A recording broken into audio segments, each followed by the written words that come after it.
जय हिंद मित्रों। पिछले क्लास में हम लोगों ने शासन प्रणालियों के विषय में अध्ययन किया गया था। आज हम लोग लोकतंत्र की प्रकार के विषय में अध्ययन करेंगे, टाइप ऑफ डेमोक्रेसी। सर्वप्रथम जनता और शासन के संपर्क के आधार पर, दूसरा है विचारधारा के आधार पर और तीसरा है राजनीतिक दलों की संख्या के आधार पर। पहला, जनता और शासन के संपर्क के आधार पर हम लोकतंत्र को दो भागों में बांटते हैं। पहला है प्रत्यक्ष लोकतंत्र, जिसका उदाहरण हम स्विट्जरलैंड देश का ले सकते हैं। इसमें राइट टू रिकॉल का भी प्रावधान है। अगर जनता अपने चुने हुए प्रतिनिधियों से असंतुष्ट है या उसके कामकाज को लेके वो असंतुष्ट है, तो वो अपने प्रतिनिधि को पुनः वापस बुला सकता है। ऐसा करने से उसके द्वारा चुने गए प्रतिनिधियों में एक डर रहता है कि अगर उसके द्वारा कोई भ्रष्टाचार या अमर्यादित कार्य किए जाते हैं तो उसको अपने पद से हाथ धोना पड़ेगा। दूसरा आता है अप्रत्यक्ष लोकतंत्र। इसमें जो है जनता ऐसी स्थिति में जब जनसंख्या अधिक हो तो किसी भी समस्या का समाधान सभी के माध्यम से एट वंस नहीं निकल सकता। इसके लिए कुछ निश्चित क्षेत्र से जनता अपने बीच से प्रतिनिधि चुनती है और वो उस क्षेत्र का ये माना जाता है कि वो उसका प्रतिनिधित्व करते हैं या उन्हीं का विचार व्यक्त करते हैं। तो इसे कहते हैं अप्रत्यक्ष चुनाव। जैसे अपने यहाँ भी है, विधानसभा का चुनाव होता है, फिर लोकसभा का चुनाव होता है। चुने हुए प्रतिनिधियों को ये माना जाता है कि वो अपने क्षेत्र की जनता के विचारों को व्यक्त कर रहे हैं। ठीक, दूसरे भाग पे आते हैं विचारधारा के आधार पर। विचारधारा के आधार पे पहला है उदारवादी लोकतंत्र, दूसरा है समाजवादी लोकतंत्र। उदारवादी लोकतंत्र में व्यक्ति को विशेष महत्व दिया जाता है, व्यक्ति और उसकी सुविधाओं को विशेष महत्व दिया जाता है।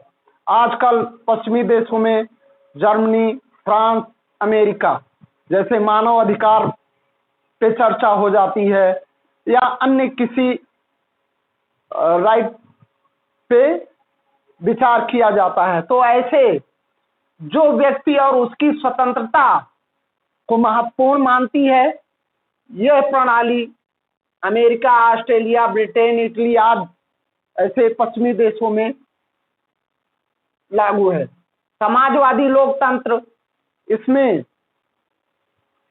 जनता का ही अधिकार माना जाता है विशेष तौर पे, और इसमें राजनीतिक, आर्थिक, सामाजिक न्याय की बात की जाती है।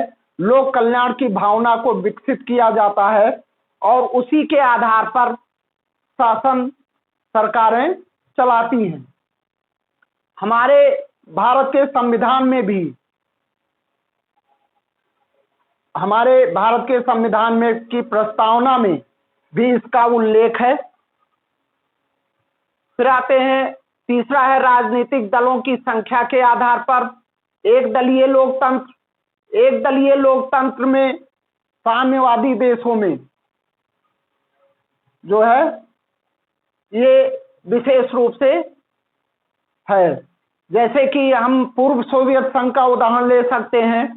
वर्तमान में चीन और मैक्सिको में भी ऐसी व्यवस्थाएं हैं जहां पर सिर्फ एक दल का ही निर्वाचन होता है और वही शासन करती है।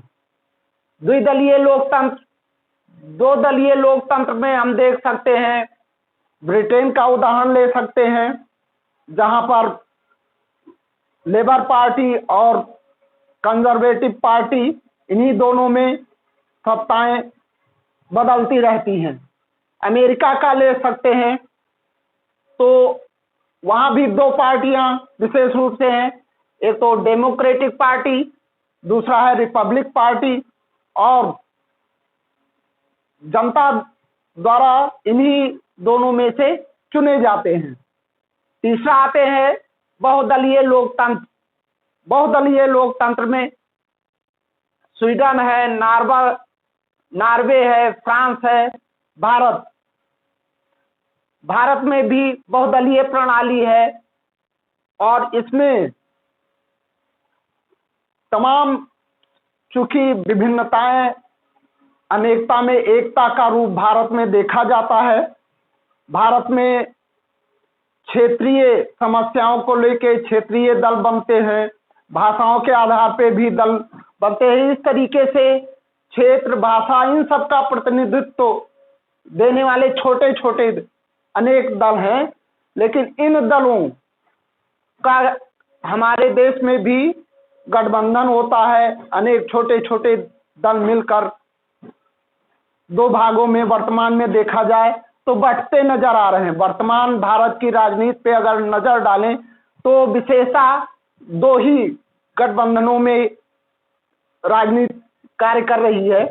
पहला है एनडीए, दूसरा है यूपीए यानी कि राष्ट्रीय जनतांत्रिक गठबंधन, दूसरा है संयुक्त प्रगतिशील गठबंधन, जिसको हम एनडीए और यूपीए शॉर्ट फॉर्म में बोलते हैं। आज की क्लास यहीं तक। धन्यवाद। जय हिंद।